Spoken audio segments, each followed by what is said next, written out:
अस्सलाम वालेकुम भाइयों और बहनों, welcome to my channel truth. आज मैं आपको बाबर की लाइफ के बारे में कुछ बातें बताती हूँ। बाबर का पूरा नाम क्या था? वैसे बाबर का मायने क्या होता है? बाबर का मतलब होता है टाइगर, शेर। जी हाँ, शेर नाम बिल्कुल सही उसके वालिदैन ने उसके लिए रखा है। बाबर का मतलब पूरा नाम था मिर्ज़ा ज़हीरुद्दीन मोहम्मद बाबर। जी हाँ, मिर्ज़ा ज़हीरुद्दीन मोहम्मद बाबर। उसकी पैदाइश 14 फरवरी 1483 यानी 14 फरवरी 1483 को फरगाना में हुई थी। जी हाँ, फरगाना कहाँ है? फरगाना अज़्बेकिस्तान में आता है।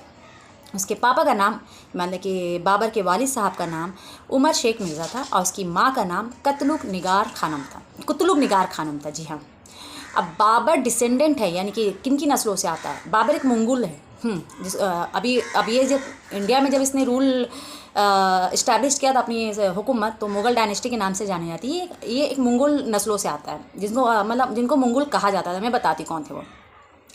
बाबर के जो नस्ल मतलब जिन नस्लों से आता है वो है तैमूर लंग। अपने फादर की तरफ से वो तैमूर लंग की नस्लों में से आता है, और माँ की तरफ से वो चंगेज़ खान की नस्ल में से आता है। जी हाँ, बाबर है तैमूर लंग, जिसने 1398 में भारत में हमला किया था और भारत को लूट कर वो वापस लौट गया था। चंगेज़ खान भी अपने ज़माने में बहुत बड़ा वॉरियर रह चुका है। तैमूर लंग के ग्रेट ग्रेट ग्रैंडसन हुए बाबर। जी हाँ, बाबर पापा की तरफ से तैमूर लंग की तरह नस्लों में से है, और माँ की तरफ से वो चंगेज़ खान की नस्लों में से। तो क्योंकि तैमूर लंग और चंगेज़ खान खुद अपने ज़माने में अपने दौर के एक बहुत बड़े वॉरियर रह चुके, तो सोचिए इन ख़ानदान की नस्ल में से बाबर आते हैं। तो बाबर का भी एक वॉरियर होना, एक बहुत बड़ा मिलिट्री कमांडर रह चुका है। वो बहुत मिलिट्री मतलब he was a military genius. तो जाहिर सी बात है, खून में ही है, नस्ल में ही वैसा था उसके, उस तरह के ख़ानदान से वो आ रहा था, जहाँ से बचपन से ही एक तरह की ट्रेनिंग होती है, जहाँ से एक कमांडर बनने की, मिलिट्री जीनियस बनने की ट्रेनिंग बचपन से ही दे दी जाती है। तो है, बाबर की जो पैदाइश 1483 में है, लेकिन बाबर सिर्फ 11 साल की उम्र में फरगाना का राजा बन गया, फरगाना का प्रिंस बन गया, क्योंकि 1494 में बाबर के पापा उमर शेख मिर्ज़ा का इंतकाल हो गया था। उसके पापा के इंतकाल के बाद बाबर फरगाना का प्रिंस बन गया। अब जैसे ही वो बना, उसके बाद से ही वो बगावतें, लड़ाई झगड़े जंगे देखते ही आया है। बाबर ने अपनी ज़िंदगी में बहुत स्ट्रगल देखा है, बहुत अपोजिशन देखी है, बहुत ह्यूमिलेशन भी फेस किया उसने, क्योंकि जैसे ही वो राजा बना 11 साल की उम्र में तो बन गया। सोचिए 11 साल की उम्र क्या होती है, लेकिन वो बहुत 11 साल की उम्र से ही उसने सब कुछ संभाल लिया। मतलब कि एक बच्चा, मतलब हमारी इमेजिनेशन के तो बाहर ही है, लेकिन व्हाट अ मैन।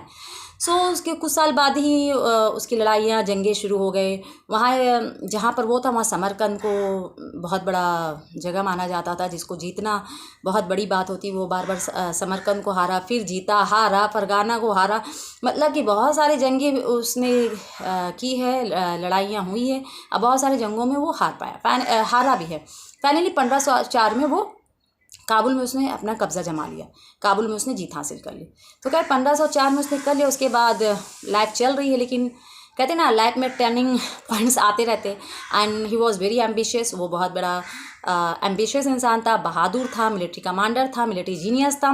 तो लाइफ में अप्स एंड डाउन्स आते रहते। तो जब वहाँ रहते रहते जब उसकी इकॉनमी हालत बहुत ख़राब हो गई, तो उसको इन्विटेशन भी मिल रहा था भारत की तरफ से। दौलत खान लोधी ने इन्वाइट भी किया, भैया इधर आओ, भारत में हमला करो, क्योंकि वो इब्राहिम लोधी से परेशान था। क्योंकि बाबर को ये अंदाज़ा था कि उसके दादा के दादा के दादा तैमूर लंग ने कभी इंडिया गए थे, पंजाब में अपने रूलर्स को छोड़ कर आए थे, तो चलो पंजाब चलते हैं। कुछ जब यहाँ पैसे की हालत, फाइनेंशियल हालत ठीक नहीं है, वहाँ जाते हैं, थोड़ा बहुत अगर जंग करके लूट का मतलब कुछ क्या कहते, उस ज़माने में क्यों होती थी जंगें, लड़ाई करके जगहों को लूट कर पैसे जेवरात लेकर चले जाते थे लोग। कुछ राजा ऐसे करते थे, कुछ वहाँ बस जाते थे। तो बाबर का कोई इंटेंशन नहीं था कि इंडिया में आना है, रूल करना है। उसको था चलो चलते हैं, और भारत तो सोने की चिड़िया है। हिंदू कश को क्रॉस करके भारत पहुँच गया। भारत से उसको दौलत खान से इन्विटेशन ही मिल रहा था। लेकिन जब यहाँ आने के बाद उसने देखा, पंजाब पे कब्जा करने के बाद उसने ये देखा कि यह तो इंडिया में जो पावर की हालत थी बहुत बुरी थी। अलग अलग जगह में अलग अलग लोग रूल कर रहे थे। कहीं पर विजयनगर किंगडम था, अलग से बंगाल में था कोई, अलग से सिंध, अलग से कश्मीर वगैरह वगैरह। मतलब हालत बहुत, मतलब यूनिटी वहाँ नहीं थी। तो बाबर को लगा यहाँ पर हम कुछ कर सकते हैं। तो इस तरह उसको पानीपत की लड़ाई भी हो गई, आपको पता है, क्योंकि इब्राहिम लोधी के घर के लोगों ने उसको बुला लिया। दौलत खान ने इन्वाइट कर दिया था। पानीपत की पहली लड़ाई हुई, आपको पता है उस टाइम बाबर के पास कुछ 20-30 हज़ार फौज थी, लेकिन उसने अपनी अकलमंदी से या तोप के इस्तेमाल से, बंदूक के इस्तेमाल से उसने जंग में फतह हासिल करी। इस तरह दिल्ली सल्तनत का खात्मा भी हुआ और इब्राहिम लोदी का सर भी कलम हुआ। इस तरह भारत में पानीपत की लड़ाई में जीत हासिल करके बाबर ने अपनी मतलब कि इंडिया में अपनी दिखा दी कि चलो भैया अब हम यहाँ आ गए हैं, अब हमको यहाँ के हम रूलर बन गए। उसके बाद ऐसा नहीं था कि आसान था बाबर के लिए, बहुत सारे पोजीशन उनके हुई, बहुत सारी लड़ाइयाँ भी हुई। उसके बाद 1527 में बाबर की लड़ाई हुई राणा संगा के साथ, जिसको बैटल ऑफ खानवा कहते हैं हिस्ट्री में। बैटल ऑफ खानवा में भी अगर देखिए आप तो बाबर के पास कुछ ज़्यादा फौज नहीं थी, राणा संगा के पास बहुत सारी फौज थी, लेकिन उसमें भी बाबर ने अपने अकलमंदी से, बंदूक, तोप और अपनी मिलिट्री स्ट्रेटजी की वजह से ये जंग को बआसानी उसने जीत लिया। इतना आसान नहीं था जीतना उसके राणा संगा से, क्योंकि राणा संगा को battle of 100 battles of heroes कहा जाता, मतलब वो खुद बहुत बड़े वॉरियर रह चुके हैं राणा संगा। लेकिन बैटल ऑफ खानवा में राणा संगा को शिकस्त हुई और बैटल ऑफ खानवा में मतलब बाबर जीत गया। उसके बाद बैटल ऑफ घाघरा हुआ 1529 में, उसमें भी बाबर जीत गया। यानी कि बाबर की अगर आप लाइफ देखें, उसने बहुत सारी हार अपनी इनिशियल लाइफ में देखा, लेकिन वो कभी उसने हिम्मत नहीं हारी। वो जंग करते रहा, लड़ाइयाँ होती रही, फाइनली बहुत सारे अप्स एंड डाउन्स के बाद वो किस तरह भारत में आया, किस तरह भारत में उसने अपने मुगल डायनेस्टी की बुनियाद रख दी।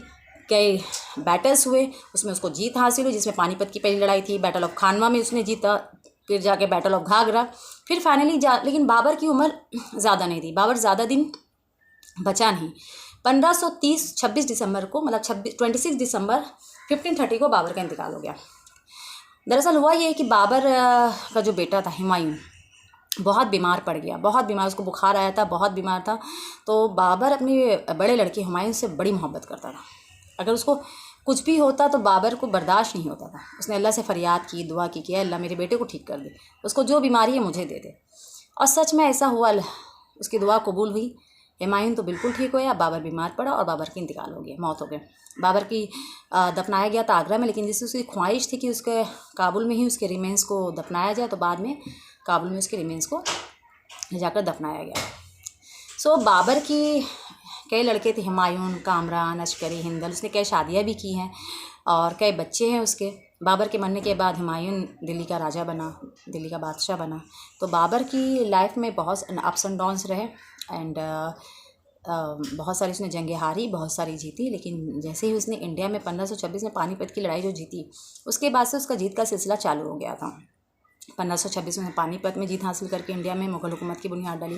फिर 1527 में खानवा के बैटल में उसने राणा संगा को हराया। 1529 में घाघरा में भी उसकी जीत हासिल हुई और फाइनली 1530 में सिर्फ 47 ईयर्स की उम्र में उसका इंतकाल हो गया। और ये सब बाबर की लाइफ के बारे में जो बहुत सारी बातें हमें मिलती है, उसकी बुक से ही मिलती है, बाबरनामा। जी हाँ, बाबरनामा खुद बाबर ने लिखी थी।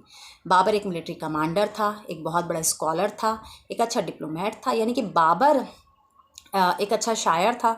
उसने बहुत सारी बुक्स लिखी हैं और आर्ट लिटरेचर में उसका अच्छा बहुत शौक़ था और एक बहुत अच्छा रूलर रह चुका है वो। और कहते हैं एडमिनिस्ट्रेटर में उसको उतना ज़्यादा नहीं देखा गया कि बहुत अच्छा था, लेकिन हाँ, he was a very good military commander. वो उसकी स्ट्रैटेजी बहुत अच्छे से बनाता था, जंग में कैसे जीत हासिल की जाती है वो बहुत अच्छे से वो करता था, क्योंकि बचपन से वही देखते आ रहा था। सो बाबर की ज़िंदगी अगर देखा जाए तो 14 फरवरी 1483 को पैदा हुआ, 26 दिसंबर 1530 को इसका इंतकाल हो गया और उसकी लाइफ सिर्फ 47 साल की उम्र उसने पाई। और उसमें देखिए, एक देश से आके दूसरे देश में उसने अपने एक बहुत बड़ी हुकूमत की बुनियाद डालकर वो चला गया। खैर, आज की वीडियो में इतना ही, फिर मिलती है अगली वीडियो में। अल्लाह हाफिज़।